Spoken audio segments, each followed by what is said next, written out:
Hi, welcome to Gooder Talk. This is Ken Adams. Today I want to share with you the clock method for outlining a speech. Now there are many ways that you can prepare an outline for a speech that you're planning to give. But one that's been effective for me is the clock method. I've used it for years. I really love it because it's easy to visualize in my head a clock with the numbers ranging from 1 to 12. So for the sake of this lesson, let's consider that you're going to be giving a 12-minute speech. That makes it easy. You can divide this speech into 12 minutes, and this visual will help you to do that. Now you can transfer this look and feel to any type of speech, any length of speech, whether it's a 5-minute speech or a 1-hour speech. If you divide those minutes into 12, then you can figure out basically what I'm going to show you with the clock method. Now, a standard outline usually has at least 5 parts to it. It has the introduction. It has the first main point, the second main point, the third main point, and then a conclusion.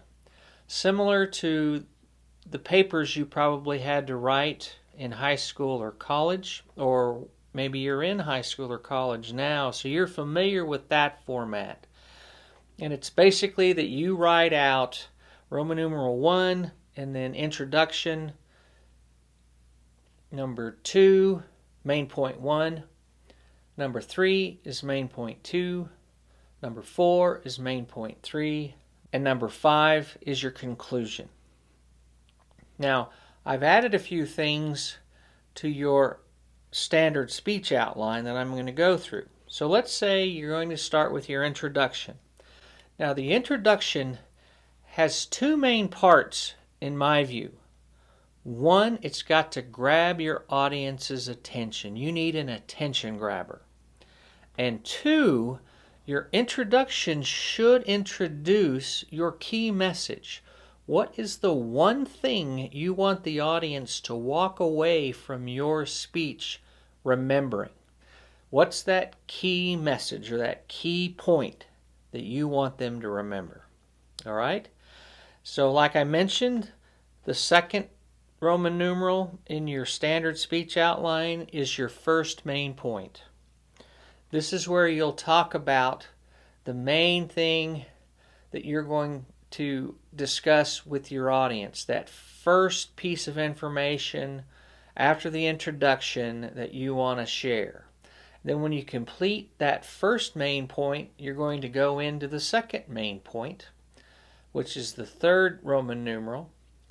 Then you're going to go into your third main point, which is Roman numeral 4. I know this looks kind of complicated. And then Roman numeral 5 is your conclusion. So you've got those 5 Roman numerals, those 5 pieces of your speech. 1 being introduction, 2 is your first main point, 3 is your second main point, 4 is your third main point, and 5 is your conclusion. So that is the main way that most people will outline their speech. Now, if you have a really long speech, you might have more than 5 Roman numerals or 5 pieces of your speech that you're going to put together. Some speakers have 4 main points that they want to give, or 5 main points. So just keep that in mind. Now, what I like to do is divide up your speech into quarters. Now, what I've done on this clock, it looks a little off, more like a target that's been tilted, right? But I'll explain why it looks like that. But if you'll notice, I've got from the number 11 to the number 2 is 1/4 of that circle. Number 2 to number 5 is 1/4 of the circle. From number 5 to number 8 is 1/4 of the circle. And then from number 8 to number 11 is a quarter. You'll also see that little tick mark I have at the 12th, which I'm going to explain. So you divided up your speech using the clock into 4 quarters. Now, in that first quarter, from 11 to 2, I want to start with your introduction. Your introduction, let's suggest, on a 12-minute speech, might be around 2 minutes at the most. You might want it a little shorter. It could be a hair longer, but let's just say that you want that first introduction to be about 1 to 2 minutes.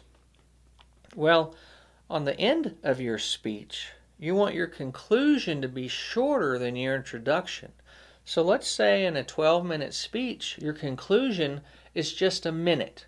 You don't want to spend a lot of time on your conclusion. It's basically you want to kind of repeat what you've talked about, really focus in on that key message, and end with something that will be memorable to your audience.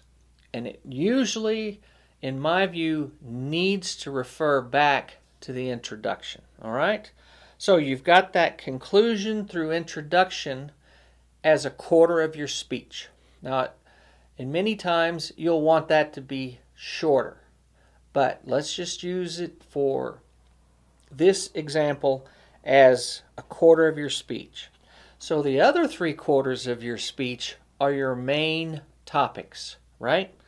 And so that's what you're going to look at on the clock. Is now your first main point is from 2 to 5 minutes.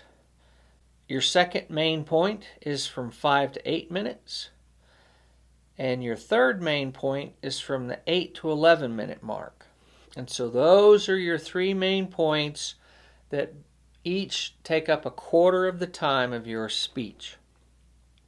All right, so let's look at an example. Let's talk about what would an example speech be. And so I've just kind of come up with one. Let's say you're going to give a speech on a veterans charity. Maybe it's a charity that supports veterans and you want to talk about it. Maybe you have a family member that's a veteran and how they've been helped by certain charities, potentially. And so that's what your speech is going to be about. So, from 1 to 2 minutes, you're going to give an introduction about your veterans charity. Now, within that 1 to 2 minutes, you're going to get that attention grabber. You're going to come up with something that really grabs the attention of your audience. Like I said, maybe you have a veteran in your family. You might tell a story about that person. Maybe it's a grandparent. Maybe it's a parent. Maybe your father or mother served in the armed forces. Or someone close to you, a brother or sister. That could be that attention grabber. You can kind of make it personal to you. So that's your attention grabber. But also you want to come up with that key message. What is the key message that you want to give about that veterans charity? So you've got to come up with that.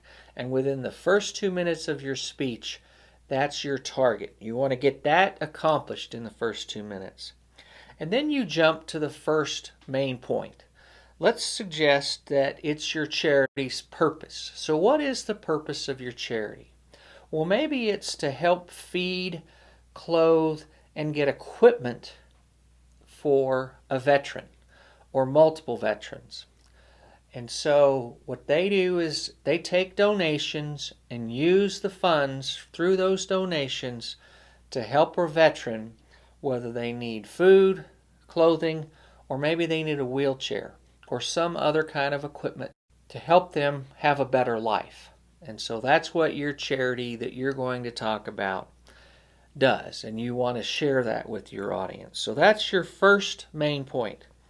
So let's say your second main point is if your audience were to donate $10 a month, what would that money help the charity accomplish? For only $10 a month, you can feed a veteran.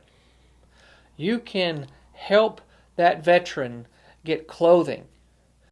Or maybe you can help the veteran become more mobile, whether it's with a wheelchair or some kind of specialized vehicle. A charitable donation of $10 a month will help a veteran get some assistance. And that's what you're going to talk about. What are those things that your charity does specifically to help a veteran or multiple veterans? You've talked about the purpose of the charity in your first main point. The second main point is the specifics of the $10 donation and what it can accomplish. And now your third main point. And that third main point can be, well, what does $10 mean to you, the audience? What do you have to give up to give $10 a month to my veterans charity? Right? So let's say $10 a month to me could be a couple of cups of coffee at some famous name brand coffee bar. Maybe it's 10 chocolate bars or 5 chocolate bars that I really love to eat during a month.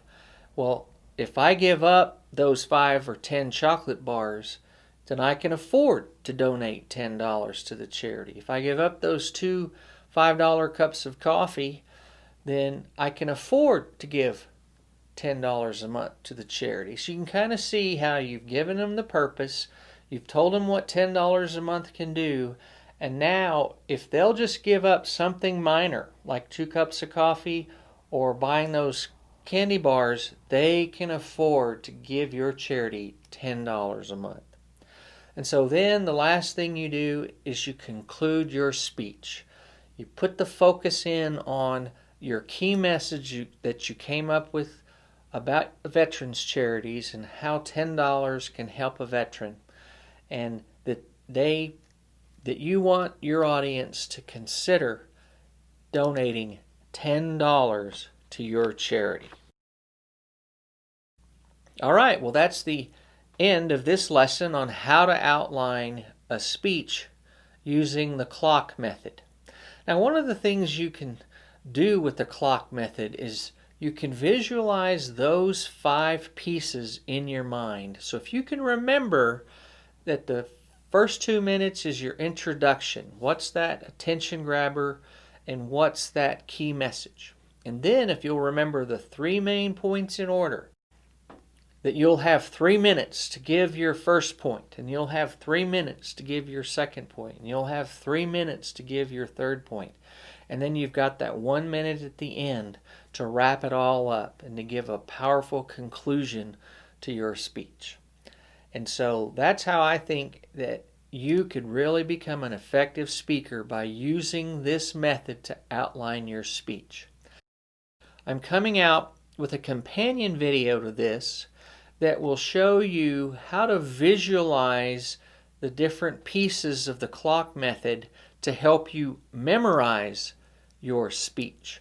So I'll show you some examples using this charity, this veterans charity, as the example for you to kind of see how you can expand a little bit on this clock method to deliver your best speech. Well, I hope you've learned something today. If you have, I hope you give me a thumbs up. I also hope you'll consider subscribing. So if you'll just punch that subscribe button, I would appreciate it. And I hope you'll come back and watch my other videos that will help you give your best speech.